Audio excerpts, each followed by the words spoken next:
Này lên một con deck cỏ anh em nhé, chống cháy con này hàng bãi đẹp.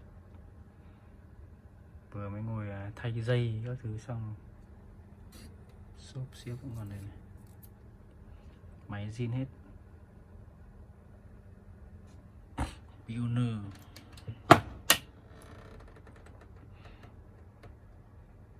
nói chung là đẹp. Ốc nhái thì bắt sau nhé. Thu phát tốt, tính năng là ok. Test một đoạn nhé. Tua này, play.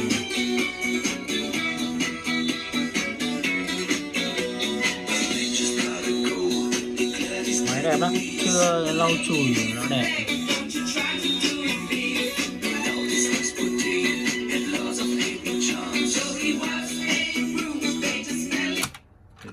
Thu một đoạn nhé, thu một đoạn.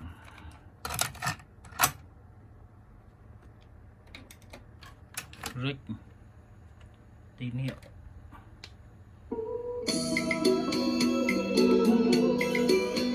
đang thu đấy nhé.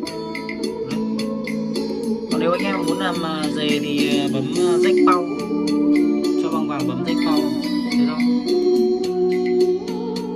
Nói chung là con này là phải có băng mồi, 2 từ băng mồi. Máy đẹp lắm. Phát lại nhá, phát lại. Đấy, tiếng thu rất là nét, chuẩn luôn.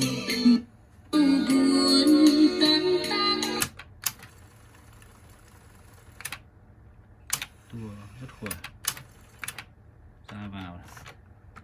Ok nha anh em nhé.